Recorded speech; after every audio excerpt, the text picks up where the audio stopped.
ముఖ్యమంత్రి రేవంత్ రెడ్డి సచివాలయంలో మంత్రులు ఉన్నతాధికారులతో సమీక్ష చేశారు.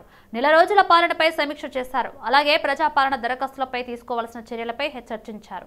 6 గ్యారంటీలని మరో అంశం అమలు చేయడానికి ప్రభుత్వం సిద్ధమవుతుంది. ప్రభుత్వం అమలు చేయనున్న పథకాలపై మంత్రులు అధికారులతో సీఎం చర్చించారు. 100 రోజుల్లో 6 గ్యారంటీలను అమలు చేస్తామని ప్రభుత్వం తెలిపింది. పథకాల అమలు కోసం నిధుల సమీకరణపై మంత్రులు చర్చించారు. ఈ సందర్భంగా ప్రజాపాలనపై ప్రత్యేకంగా రూపొందించిన వెబ్సైట్ను ముఖ్యమంత్రి రేవంత్ రెడ్డి ప్రారంభించారు. ప్రజాపాలన.తెలంగాణ.గవర్నమెంట్.in పేరుతో కొత్త వెబ్సైట్ను ప్రభుత్వం రూపొందించింది. ఈ సమావేశంలో రాష్ట్ర ప్రభుత్వ ప్రధాన కార్యదర్శి శాంతి కుమారి సహా వివిధ శాఖలకు చెందిన ప్రత్యేక ప్రధాన కార్యదర్శులు, ఉమ్మడి 10 జిల్లాలకు నియామకమైన ప్రజాపాలన నోడల్ అధికారులు, centre for good governance director general, GHMC కమిషనర్తో పాటు కొంతమంది అధికారులు పాల్గొన్నారు. టెలికమ్యూనికేషన్ విప్లవానికి నాంది పలికిన ప్రముఖ రచయిత శ్యామ్ పిట్రోడా తనకు స్ఫూర్తిదాయకులని డిప్యూటీ సీఎం బట్టి విక్రమార్క అన్నారు. హోటల్ తాజ్ కృష్ణలో ప్రముఖ రచయిత శ్యామ్ పిట్రోడా రచన చేసిన ప్రపంచానికి కొత్త రూపం ఇద్దాం కదిలి రండి అనే పుస్తకాన్ని మాజీ కేంద్ర మంత్రి ఎంఎం పల్లం రాజు, మాజీ పార్లమెంటు సభ్యులు మధు యాష్కి గౌడ్తో కలిసి బట్టి ఆవిష్కరించారు.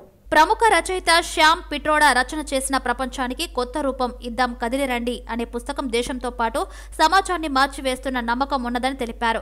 ఆర్థిక అసమానతల పెరగడం వల్ల సమాజానికి మంచిది కాదని, ఇంక్లూజివ్ గ్రోత్ బయట ఉన్న ప్రజలను ఇంక్లూజివ్ గ్రోత్ లోకి తీసుకురావాలని ఈ పుస్తకంలో చాలా విశ్లేషణాత్మకంగా చెప్పారు. సమాజ హితం కోసం వారు చేస్తున్న రచనలు చాలా స్ఫూర్తిదాయకం, చైతన్యవంతమైనవన్నారు. కొట్లాడి కోరి తెచ్చుకున్న తెలంగాణ రాష్ట్రంలో గత 10 సంవత్సరాలుగా ప్రజల ఆశలు, ఆకాంక్షలు, కలలు నెరవేరలేదన్నారు.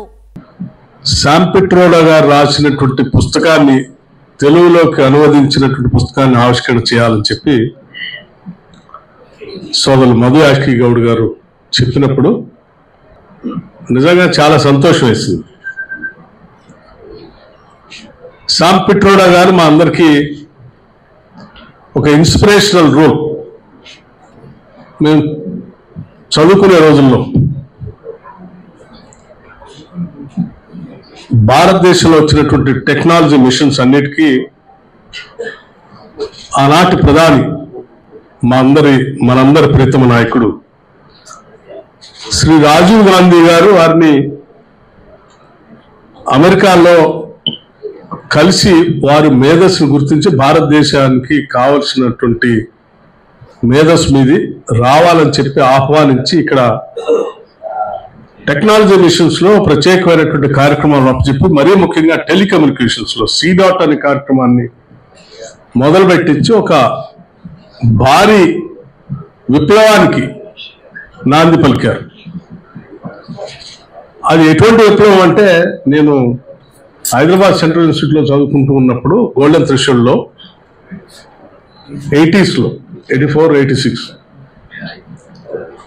ఎక్కడైనా టెలిఫోన్ చేయాలంటే హైదరాబాద్ నుంచి మా ఊరికి కాల్ చేసి మాట్లాడాలి అంటే అక్కడ ఉన్న జీపీ జనరల్ పోస్ట్ ఆఫీస్ అక్కడికి వెళ్ళి ట్రంక్ కాల్ బుక్ చేసి 1 గంటల తరబడి ఆడ లైన్లో నిలబడి ఆ కాల్ వచ్చేంత వరకు వెయిట్ చేసి మాట్లాడుకునేటువంటి పరిస్థితి. హైదరాబాద్ మాదాపూర్ యశోద హాస్పిటల్లో చికిత్స పొందుతున్న కొమిటిరెడ్డి వెంకటరెడ్డిని ఏఐసీసీ దీపాదాస్ మున్షి పరామర్శించారు. దీపాదాస్ మున్షితో పాటు ఎమ్మెల్సీ జీవన్ రెడ్డి ఆసుపత్రికి వెళ్లారు. కొమిటిరెడ్డి వెంకటరెడ్డి ఆరోగ్య పరిస్థితి గురించి డాక్టర్లను అడిగి తెలుసుకున్నారు.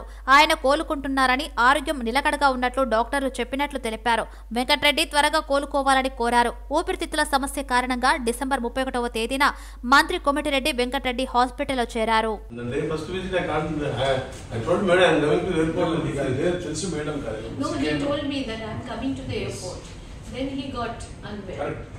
I met the last time with the CM, we had discussed about 3 hours MP election. I told Madam coming tomorrow. Overload వచ్చే లారీలతో రహదారుల అస్తవ్యస్తంగా తయారయ్యాయని, గోదావరి నుంచి ఇసుకను తరలించే లారీలను నియంత్రించాలని అధికారులను మంత్రి సీతక్క ఆదేశించారు. రోడ్ల ధ్వంసంతో గుంతలు ఏర్పడి ప్రమాదాలు జరుగుతున్నాయని అన్నారు. మరికొద్ది రోజుల్లో మేడారం జాతర ప్రారంభం కానుండటంతో ఇసుక లారీలతో ప్రమాదాలు జరిగే అవకాశం ఉందన్నారు. జాతరకు వచ్చే భక్తులకు ఎలాంటి ఇబ్బందులు లేకుండా చూడాల్సిన బాధ్యత ప్రభుత్వంపై ఉందన్నారు. మేడారం జాతర ఏర్పాట్ల విషయంలో అలసత్వం వహిస్తే ఏ ఒక్కరిని సహించేది లేదన్నారు. అధికారులు అయితే ఇంటికి వెళ్తారని, కాంట్రాక్టర్లు బ్లాక్ లిస్టులో వేస్తామని మంత్రి సీతక్క హెచ్చరించారు. బీఆర్ఎస్ బీజేపీలపై Congress MLC Jeevan Reddy serious comment చేశారు. గాంధీ భవన్ లో ఆయన మీడియాతో మాట్లాడారు. కాళేశ్వరంపై న్యాయ విచారణను బీఆర్ఎస్ అడ్డుకోవాలని చూస్తుందని మండిపడ్డారు. బీఆర్ఎస్ అడ్డుకుంటున్న విధానానికి బీజేపీకి కూడా సపోర్ట్ చేస్తుందని అన్నారు. జ్యుడిషియల్ ఎంక్వైరీ చాలా పారదర్శకమైనదని అభిప్రాయపడ్డారు. నిష్పక్షపాతంగా విచారణ చేపట్టబోతున్నామని చెప్పారు. తెలంగాణ రాష్ట్రంలో నంబర్ 1 420 కేసీఆర్, మోసగాడు కేటీఆర్ అని జీవన్ రెడ్డి తీవ్రస్థాయిలో ఆరోపణలు చేశారు. నెల రోజుల్లోని హామీలను అమలు చేయలేదంటూ కాంగ్రెస్ ను 420 అని కేటీఆర్ అనడం ఆశ్చర్యంగా ఉందన్నారు.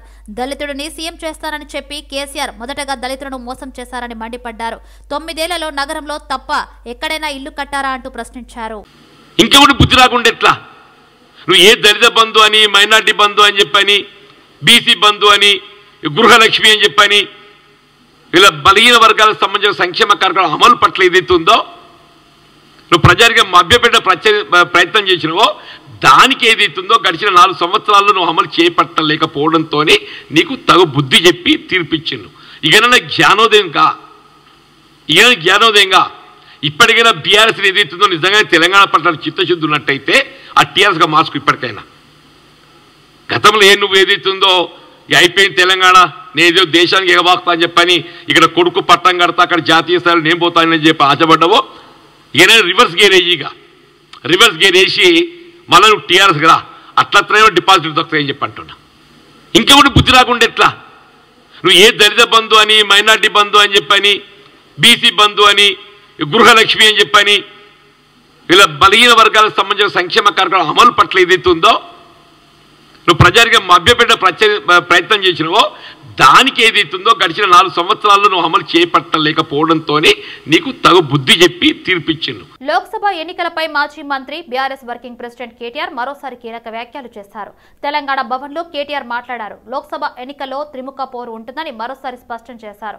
గట్టిగా పోరాడితేనే ఎన్నికల్లో విజయం సాధించగలమని పార్టీ శ్రేణులకు సూచించారు.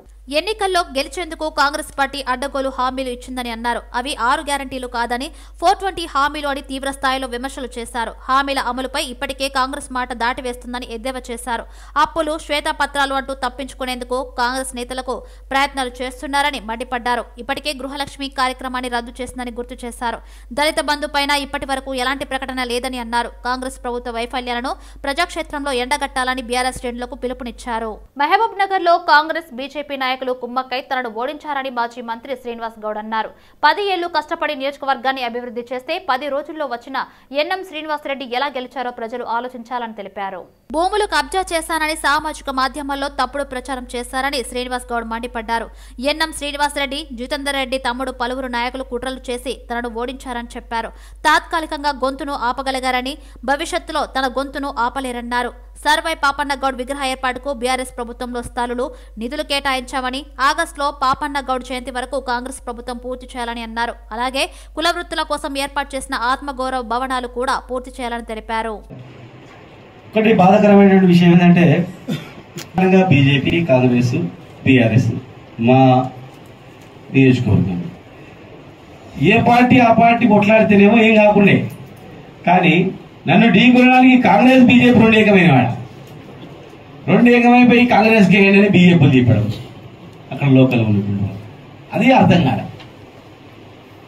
అంటే నేను గౌడ జాతికి చేసినటువంటి సేవక, పేద బడుగు బలహీన వర్గాల వాళ్ళకు చేసినటువంటి సేవక, తెలంగాణ రాష్ట్రం గురించి ప్రాణాలు అర్పించడానికి సిద్ధమై పోరాటం చేసినందుక, లేదు మహబూబ్నగర్ ఇంత బ్రహ్మాండంగా అభివృద్ధి చేసినందుక, పేదలకు అండగా నిలిచినందుక, ఏ కులమైనా సరే నా దగ్గరకు వచ్చిన ప్రతి పేదోని దగ్గర తీసినందుక అది అర్థం కాలేదు. అక్కడ లోకల్గా 2 పార్టీలు ఐక్యమై ఓడగొట్టడానికి కారణం ఏందో చెప్పలేదు. ప్రజలు తెలుసుకునే కూడా అయిపోయిందంట. తుఫాను వచ్చి వెళ్ళిపోయింది, అయిపోయింది. ఆ గాలి వెళ్ళి అట్లా నెలిసిపోయింది ఆట. ఆ పుకార్లు, రకరకాల పుకార్లు, మామూలు పుకార్లు కాదు. అది ఎవరైనా చూస్తే మాకే బేజార్కి వచ్చిపోయి ఇచ్చిపెట్టినాం. ఆ సోషల్ మీడియా చేసిన పుకార్లు అనేటివి విచిత్రమైన పుకార్లు. ఆ రోజు నేను చెప్పిన, అరే కబ్జాలు అంటారు బాబు, కబ్జా చేస్తే ఎవరు అన్నదమ్ములు ఊరుకోరు, ఒక ఈత చాలా జాగ్రత్త కొట్టుకుంటారు, ఇవ్వాలి ఓడింటాడు ఎవరైనా భూమి ఉండుకుంటూ ఉంటారు. మరి 2 రోజులు అయింది కదా, 100,000 ఎకరాల కబ్జాలు అంటారు కదా, 100,000 ఎకరాల కబ్జాలు గవర్నమెంట్ ఎంతసేపు మమ్మల్ని గుంజుకొని ఏమైనా చేయడానికి సరూర్ నగర్ తహసీల్దార్ ఆఫీసులో మహేశ్వరం ఎమ్మెల్యే సబితా ఇందర్ రెడ్డి, కళ్యాణ లక్ష్మి, షాదీ ముబారక్ చెక్కులను పంపిణీ చేశారు. ఈ కార్యక్రమంలో ఎమ్మెల్సీలు ఎగ్గే మల్లేశం, బొగ్గారపు దయానంద్ గుప్తా, కార్పొరేటర్ ఆకుల శ్రీవాణి పాల్గొన్నారు. చెక్కులు వచ్చి చాలా రోజులైందని ఎన్నికల కోడ్ ఉన్నందున తర్వాత ఏర్పడిన కొత్త ప్రభుత్వం ప్రజాపాలన ప్రవేశపెట్టినందుకు ప్రజాపాలన తర్వాత చెక్కులను పంపిణీ చేస్తున్నామని చెక్కులు తీసుకున్న వాళ్ళు వెంటనే బ్యాంకులో డిపాజిట్ చేసుకోవాలని సబితా ఇందర్ రెడ్డి సూచించారు. కింది స్థాయిలో ఉన్న సమస్యలు ఏంటి, నిజంగా ప్రజలు ఏ సమస్యలు ఎదుర్కొంటుంది అన్నప్పుడు ఆడబిడ్డ పెళ్లి చేయడం అనేది ప్రతి తల్లిదండ్రి కూడా మధ్యతరగతి అంటే పేదవాళ్ళకి అంటే 80% జనాలు కనీసం ఇంత పుస్తమెట్టి ఎవరైనా చేయిస్తే బాగుండని ఆలోచన చేస్తా ఉన్న కుటుంబాలు చాలా ఉంటాయి. కాబట్టి అలాంటి వాళ్ళకి ఏదో కొంత ఆసర చేద్దాం అని మాట ఇవ్వకపోయినా హామీ ఇవ్వకపోయినా మొదటిగా ముఖ్యమంత్రి కాగానే ముందు 51,000 ఇచ్చారు. కొన్ని రోజుల తర్వాత 51,000 సరిపోగదని 75,000 చేశారు. ఆ తర్వాత ఈరోజు 1,116 రూపాయలు ఈరోజు కళ్యాణ లక్ష్మి చెక్స్ ఇవ్వడం జరుగుతుంది. షాదీ ముబారక్ చెక్కులు కూడా ఇది ఎలక్షన్ కన్నా ముందే ఈ చెక్కులు రావడం జరిగింది. కానీ కోడ్ రావడంతో ఇవ్వలేకపోయినాము. మధ్యలో కొంత అటు ఇటు అంతా కోలుకొని అందరం సెట్ అయ్యే లోపల ఈ ప్రజాపాలన అనేది ఒకటి పెట్టున్నారు. అది కంప్లీట్ అయిన తర్వాత పెట్టాలని ఈరోజు పెట్టుకోవడం జరిగింది. ఈరోజు చెక్ అందుకోగానే ఇమీడియట్ గా బ్యాంక్ వేసేస్తారు కూడా మంచిదే. ఈ కళ్యాణ లక్ష్మి చెక్స్ ఏవైతే అమ్మాయి పెళ్లిళ్ళకి వాటి కోసం అని చెప్పి వాటిని మంచి ఉద్దేశంతో చేశారో వాటిని అలాగే మనం మంచిగా వాడుకుందాము. ఈరోజు కళ్యాణ లక్ష్మి చెక్స్ అందుకుంటున్న వాళ్ళందరికీ శుభాకాంక్షలు తెలియజేసుకుంటూ భవిష్యత్తులో కళ్యాణ లక్ష్మి చెక్తో పాటు ఇంకో తులం బంగారం ఇస్తామని ఇప్పుడున్న ప్రభుత్వం చెప్పింది కాబట్టి అది రావాలని ఆకాంక్షిస్తూ మరొకసారి అందరికీ శుభాకాంక్షలు తెలియజేసుకుంటూ ముఖ్యంగా కొత్త సంవత్సరంలో కాలుబెట్టి 8 సంవత్సరాలు అవుతుంది, 8 రోజులు అవుతుంది. అందరికీ కూడా కొత్త సంవత్సరం శుభాకాంక్షలు తెలియజేసుకుంటూ పొంగల్ సంక్రాంతి దగ్గరలోనే ఉంది. అందరికీ కూడా సంక్రాంతి పండుగ శుభాకాంక్షలు. ముఖ్యంగా Y8 ఛానల్లో పనిచేస్తున్న అందరికీ, మా మేనేజ్మెంట్కి అందరికీ కూడా, సిటీ విజన్ వాళ్ళకి కూడా, వాళ్ళ మేనేజ్మెంట్కి అదేవిధంగా అందులో పనిచేస్తున్న వాళ్ళకి, ముఖ్యంగా మీ వ్యూవర్స్ అందరికీ కూడా, ఎవరైతే ప్రేక్షకులు ఉన్నారో అందరికీ కూడా సంక్రాంతి పండుగ శుభాకాంక్షలు తెలియజేస్తాం. గాంధీ భవన్ లో నటుడు కాంగ్రెస్ నేత బండ్ల గణేష్ ముఖ్యమంత్రి రేవంత్ రెడ్డి పరిపాలన చాలా బాగుందని అన్నారు. ఈ తరుణంలో బీఆర్ఎస్ నేత మాజీ మంత్రి హరీష్ రావు ఆదివారం మీడియా సమావేశంలో దారుణంగా మాట్లాడారన్నారు. అసూయ ద్వేషంతో మాట్లాడారని, ఒక రోజు హరీష్ రావు, మరో రోజు కేటీఆర్, ఇంకో రోజు గ్యాప్ ఇచ్చి కవిత మాట్లాడతారని విమర్శించారు. సీఎం రేవంత్ రెడ్డి నేతృత్వంలో మంత్రులు ప్రగతి పథంలో దూసుకుపోతున్నారని అన్నారు. ఏ పార్టీ కార్యకర్తలు ఆ పార్టీలో ఉంటారు, కార్యకర్తలు ఎక్కడికి పోరు. కానీ జనం మాత్రం ఈ రోజు కాంగ్రెస్ పార్టీ వెనకాల ఉన్నారు. కాంగ్రెస్ పార్టీ అభివృద్ధి వైపు ఉన్నారు. కాంగ్రెస్ పార్టీ మంచి పరిపాలన కోసం ఉన్నారు. కాంగ్రెస్ పార్టీ చేస్తున్న అభివృద్ధి వైపు ఉన్నారు. దయచేసి ఇకనైనా ఆలోచించుకోండి. కొంతకాలం మీ మానసిక స్థితిని మీ తప్పులు ముందు రెక్టిఫై చేసుకోండి. అప్పుడే 30 రోజుల అవ్వగానే ఇవాళ చెప్తున్నా, రాష్ట్రానికి 2వ ముఖ్యమంత్రి రేవంత్ రెడ్డి గారు రాబోయే ఎన్ని తరాలు ఉంటారో, ఎన్ని రోజులు ఆయన పేరు గుర్తుంటుందో మీరు గుర్తుపెట్టుకోండి. నేను చెప్తున్నా, కాంగ్రెస్ ప్రభుత్వం ఈరోజు అందరికీ అందుబాటులో ఉంది. డైరెక్ట్ సెక్రటరీకి వెళ్ళిపోతున్నారు సార్. ఎవరబడ్డా ఏ సమస్య ఉన్నా సెక్రటరీకి పోతున్నారు. ఏ సమస్య ఉన్నా ఒక మంత్రి గారిని కేక్ వాక్తో కలుస్తున్నారు. ఏ సమస్య ఉన్నా ముఖ్యమంత్రి గారి దగ్గరికి పోతున్నారు. ఇంతకంటే ఏం కావాలి సార్? సెక్రటరీకి ఎవరైనా వచ్చారా సార్? మీరు కట్టిన ఈ ప్రగతి మీ సెక్రటరీకి ఎవరైనా ఒక్కరు రాగలిగారా సార్? గేట్ల కాడ బంద్ చేపిస్తారు మీరు, గేట్ల కాడ మూపే చేస్తారు మీరు. మీరు ఏందో మాట్లాడదు. ఎందుకు సార్ మీరు ఎందుకు మీరు ఇంత టెన్షన్ పడుతున్నారు? ఎందుకు? మరీ ముఖ్యంగా హరీష్ రావు గారు, కేటీఆర్ గారు అయితే వాయమ్మనే వాయం ఆగం చేస్తున్నారు సార్. పెండ బిసినట్టు పిస్తున్నారు. ఎందుకు సార్? ఆగండి, కొద్దిగా ఆగండి సార్. పిసుకకండి కొంతకాలం. మిమ్మల్ని మీరు చెక్ చేసుకోండి, మిమ్మల్ని మీరు చేసుకోండి. జనం మోసపోయారా? ఎందుకు పోతారు సార్? జనం చాలా విజ్ఞతతో ఉంటారు సార్. మీ అందరికంటే మనందరికంటే జనం చాలా తెలివిగలవాళ్ళు. చాలా గొప్ప నిర్ణయాలు తీసుకున్నారు. ఈరోజు వాళ్ళకి అవసరం, రాష్ట్రానికి అవసరం కాబట్టే కాంగ్రెస్ పార్టీ ఘన విజయం సాధించింది. రాష్ట్ర ప్రజలందరూ కోరుకుంటున్నారు కాబట్టి కాంగ్రెస్ పార్టీ అద్భుతంగా పరిపాలిస్తుంది. లోక్సభ ఎన్నికల వేళ బీజేపీ స్పీడ్ పెంచింది. పార్లమెంటు నియోజకవర్గాలకు ఇన్ఛార్జీలను నియమించింది. ఈ మేరకు పార్టీ అధిష్టానం అధికారిత ఉత్తర్వులు జారీ చేసింది. కాగా పార్టీ కీలక నేతలైన బండి సంజయ్, ధర్మపురి అరవింద్, ఈటల రాజేందర్, రఘునందన్ రావు, డీకే అరుణ, కిషన్ రెడ్డి, కొండా విశ్వేశ్వరరెడ్డిలకు ఏ నియోజకవర్గ బాధ్యతలు అప్పగించకపోవడం గమనార్హం. ఆదిలాబాద్ కు పాయల్ శంకర్, పెద్దపల్లి రామారావు పటేల్, కరీంనగర్ ధన్పాల్ సూర్యనారాయణ గుప్తా, నిజామాబాద్ ఏలేటి మహేశ్వరరెడ్డి, జహీరాబాద్ కాటిపల్లి వెంకటరమణారెడ్డి, మెదక్ హరీష్ బాబు, మల్కజ్గిరి పైడి రాకేష్ రెడ్డి, సికింద్రాబాద్ డాక్టర్ కె లక్ష్మణ్, హైదరాబాద్ రాజాసింగ్, చేవెళ్ల వెంకటరమణ నారాయణ రెడ్డి, మహబూబ్ నగర్ రామచంద్రరావు, నాగర్ కర్నూలు రంగారెడ్డి, నల్లగొండ చింతల రామచంద్రారెడ్డి, భువనగిరి ఎన్వైఎస్ఎస్ ప్రభాకర్, వరంగల్ మరి శశిధర్ రెడ్డి, మహబూబాబాద్ గరికపాటి మోహన్ రావు, ఖమ్మం పొంగులేటి సుధాకర్ రెడ్డిలకు బాధ్యతలు అప్పగించారు. కొత్తపేటలోని ఎల్బీనగర్ జోనల్ కార్యాలయంలో ప్రజావాణి కార్యక్రమాన్ని జీహెచ్ఎంసీ మేయర్ గద్వాల విజయలక్ష్మి ప్రారంభించారు. ప్రజల నుండి వచ్చిన పలు వినతి పత్రాలను మేయర్ స్వీకరించారు. ప్రజల నుండి 1 గంటలో 21 వినతి పత్రాలు వచ్చాయని ఆమె తెలిపారు. ఎక్కువ శాతం టౌన్ ప్లానింగ్ పైన ఫిర్యాదులు వచ్చాయన్నారు. ఈ నెల 27వ తేదీన హైదరాబాద్ మున్సిపల్ ఆఫీసులో ప్రజావాణి కార్యక్రమం నిర్వహిస్తామన్నారు. కరోనా కన్నా ముందు ప్రజావాణి కార్యక్రమం నిర్వహించే వాళ్లమని, ప్రజావాణిలో వచ్చే సమస్యలపై సంబంధిత అధికారులు వేరేపై చేసి సమస్యలపై పరిష్కారం చూపుతారని మేయర్ తెలిపారు. కార్యక్రమంలో జోనల్ కమిషనర్ పంకజ, పలు విభాగాల అధికారులు పాల్గొన్నారు. అంటే ఇప్పుడు ఓయో నడిపించే వాళ్ళు ఉన్నారు, హాస్టల్ నడిపించే వాళ్ళు ఉన్నారు.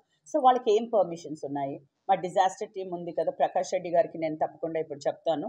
వాళ్ళు వెళ్ళి వాళ్ళకి ఫైర్ పర్మిషన్ ఉందా, వాటర్ పర్మిషన్ ఉందా, ఇట్లాంటి ఏవేవి నెసెసిటీ ఒక ఇప్పుడు ఒక హాస్టల్ నడిపిస్తున్నారంటే మా దాంట్లోపల ఏంటి నెసెసిటీ, ఏవి కావాలి ఆ హాస్టల్ నడిపించడానికి అన్న దాంట్లోపల మేము అవన్నీ కూడా పర్సనల్గా నేను చెక్ చేపిస్తాను.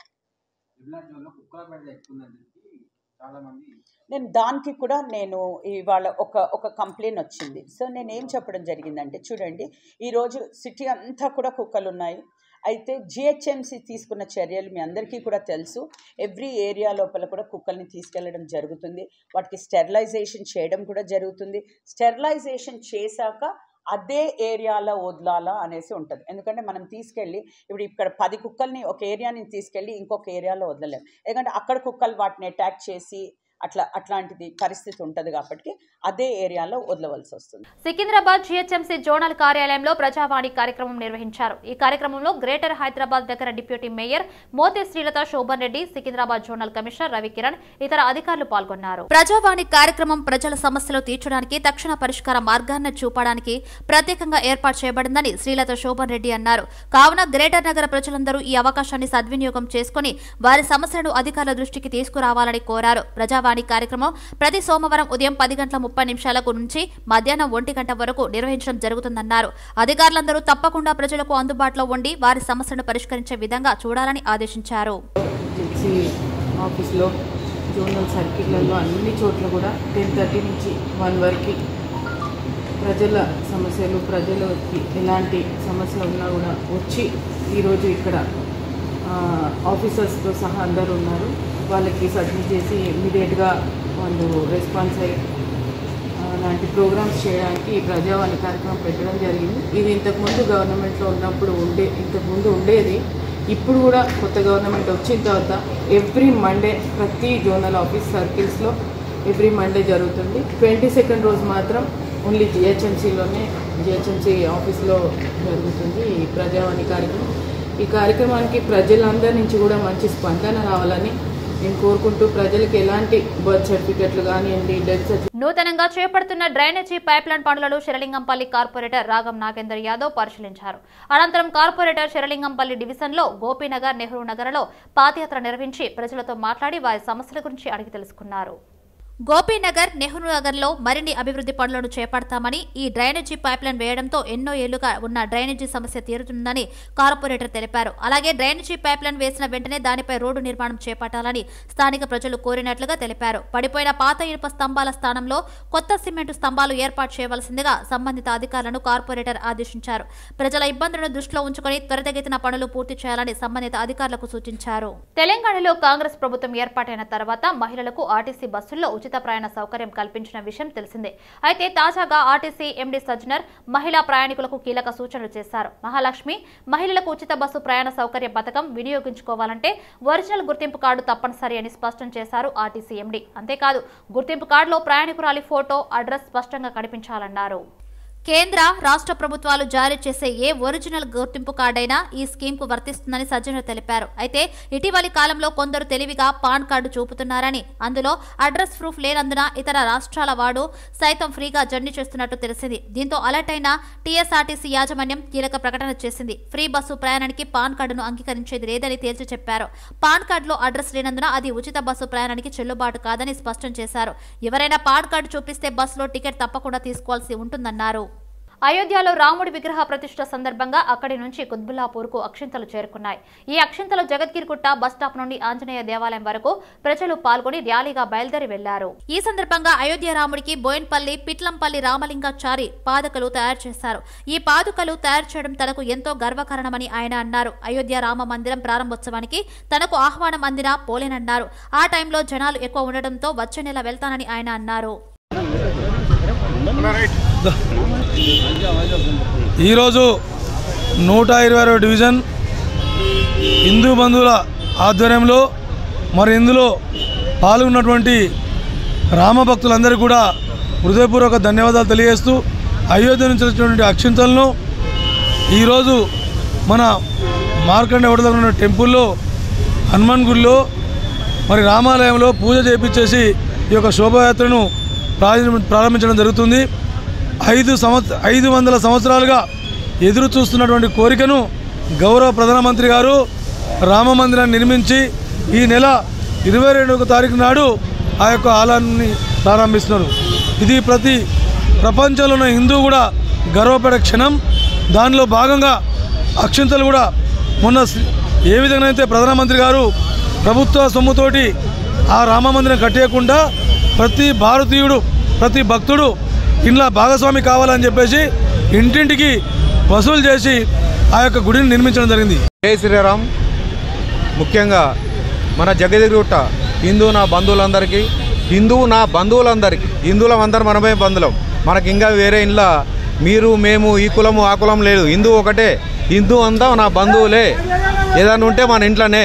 హిందూ బంధువులందరికీ ఈ కార్యక్రమానికి నన్ను ఆహ్వానించినందుకు ప్రతి ఒక్కరికి పేరు పేరున నేను ధన్యవాదాలు తెలియజేసుకుంటున్నాను. ముఖ్యంగా విషయం ఏమైనా మాది ఓల్డ్ బోయినపల్లి, పిట్టంపల్లి రామలింగాచారి నా పేరు. లోహ శిల్పి, దేవస్థానానికి సంబంధించిన పంచలోహ విగ్రహాలు, కిరీటాలు అట్లాంటివి తయారు చేసే లోహ శిల్పి నేను. శ్రీమద్ విరాట్ కళా కుటీర్ అనేది 33 సంవత్సరాల కింద అస్మాపేట్ బస్ స్టాప్లో శ్రీమద్ విరాట్ కళా కుటీర్ అనేది ఒక చిన్న కుటీర పరిశ్రమ నేను స్థాపించుకున్నాను. అప్పటి నుంచి ఇప్పటి వరకు దాదాపు మన హైదరాబాద్లో ఉన్న చాలా వేల దేవాలయాలకు నేను పనిచేసి ఇచ్చినాను. అట్లనే మన జగద్గిరిగుట్టలో ఉన్న వెంకటేశ్వర స్వామి దేవాలయంలో ఉన్న ఉత్సవ విగ్రహాలు కానీ, మా ద్వారబంధాలు కానీ, ధ్వజస్తంభాలు కానీ ఇటువంటి మేము చాలా చేసి ఇచ్చినాం. ఈ ప్రాంతంలో, మీ ప్రాంతంలో ఉన్నదానికి మనకు అయోధ్యలో శ్రీరామచంద్ర వారు మాకు ఒక వరము ప్రకటించింది, వరము అందించిండు మాకు.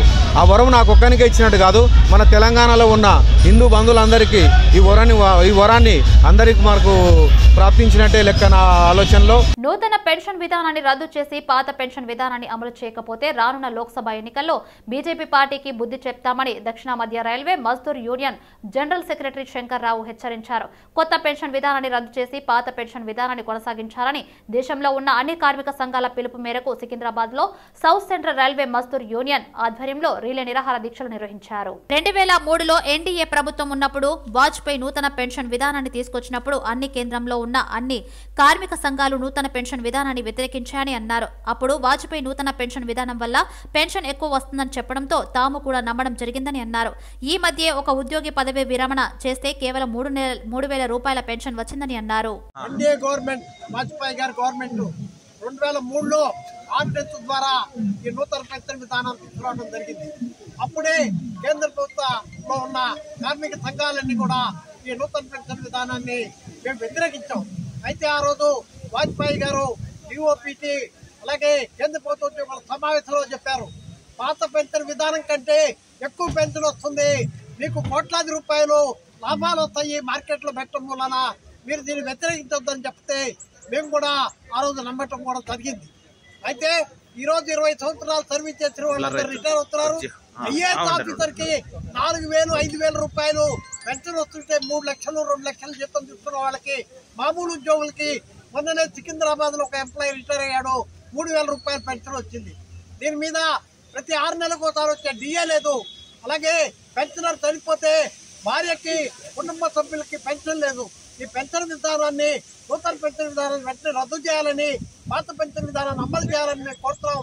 దీనికి ఆ రోజు ఎవరైతే మన్మోహన్ సింగ్ గారి ఆధ్వర్యంలో మరి బిల్లు పాస్ చేశారో కాంగ్రెస్ ప్రభుత్వం, ఈరోజు దిగొచ్చింది. రాహుల్ గాంధీ గారు పాత పెన్షన్ విధానాన్ని రద్దు చేసి పంజాబ్ లో కానివ్వండి, మరి రాజస్థాన్ లో కానివ్వండి, హిమాచల్ ప్రదేశ్ లో కానివ్వండి పాత పెన్షన్ విధానం అమలు చేయడానికి ఆర్డర్తో బైకులు దొంగిలించిన 5 మంది నిందితులను హైదరాబాద్ పాత బస్తీ హుస్సేని అలం పోలీసులు అరెస్ట్ చేశారు. వారి నుండి 1,80,000 విలువ గల 7 ద్విచక్ర వాహనాలు స్వాధీనం చేసుకుని నిందితులను రిమాండ్కు తరలించారు. పాత బస్తీ హుస్సేని అలం పోలీస్ స్టేషన్ పరిధి మూసా బౌలి వద్ద వాహన తనిఖీలు చేస్తుండగా 2 ద్విచక్ర వాహనాలపై 5 మంది వస్తుండగా వారిని ఆపి తనిఖీలు చేశారు పోలీసులు. వారి వద్ద ఉన్న ద్విచక్ర వాహనాలు చోరీకి గురైన వాహనాలుగా పోలీసులు గుర్తించారు. 5 మందిని అదుపులోకి తీసుకుని విచారించగా ద్విచక్ర వాహన దొంగలుగా తేలారు. లోతుగా విచారించగా వారి వద్ద నుండి మరో 5 ద్విచక్ర వాహనాలు దొరికాయని పోలీసులు తెలిపారు. నిన్న రాత్రి మా ఇన్స్పెక్టర్ హుస్సేని ఆలం ఆధ్వర్యంలో డిఐ హుస్సేని ఆలం తర్వాత వాళ్ళ క్రైమ్ స్టాఫ్ వెహికల్ చెకింగ్ టైంలో రాత్రి ముసాబౌలి దగ్గర 2 గంటల రాత్రి వెహికల్ చెకింగ్ చేస్తున్నప్పుడు 2 వెహికల్ మీద 5 సస్పిషియస్ పర్సన్స్ ఉండే. వాళ్ళని చెక్ చేస్తే 2 బండ్లు దొంగ బండ్లు అని తెలిసినాయి. అందులో మెయిన్ A1 వచ్చి అలీ హుస్సేన్, తర్వాత A2 వచ్చి సయ్యద్ అబ్బాస్ అలీ, తర్వాత A3 వహాబ్ ఖాన్, A4 వచ్చి మొహమ్మద్ గౌస్, A5 వచ్చి ఆజమ్ ఖాన్. వీళ్ళు ఇంతకుముందు కూడా పాత ఈ క్రైమ్లలో ఇన్వాల్వ్ ఉన్నారు. వీళ్ళని మొత్తం వెరిఫై చేస్తే వీళ్ళ దగ్గర ఇక్కడ కాక మొత్తము టోటల్ వచ్చి వీళ్ళ దగ్గర ఈ 2 బండ్లు కాక ఇంకో 5 బండ్లు మొత్తం 7 బండ్లు రికవరీ అయినాయి. వీళ్ళు ఇంతకుముందు మొగల్పురా హుస్సేని ఆలము మేడ్చల్ జిల్లా గట్కేసర్ రైల్వే స్టేషన్ పరిధిలో యానంపేట సమీపంలో రైలు పట్టాలపై యువకుడి మృతదేహం లభ్యమైంది. మృతుడు రైలు పట్టాలపై రైలుకు అడ్డంగా పడుకుని ఆత్మహత్య చేసుకున్నట్లుగా పోలీసులు తెలిపారు. గత కొంతకాలంగా రాంపల్లి ఆర్ఎల్ నగర్ లో నివాసం ఉంటున్న సాయినాథ్ రెడ్డి స్వగ్రామం వనపర్తి భువనగిరి యాదాద్రి జిల్లా సంఘటన స్థలాన్ని చేరుకున్న పోలీసులు కేసు నమోదు చేసి దర్యాప్తు చేస్తున్నారు. ఆత్మహత్యకు గల కారణాలు తెలియాల్సి ఉంది. పోస్టుమార్టం నిమిత్తం పోలీసులు గాంధీ ఆసుపత్రికి తరలించారు.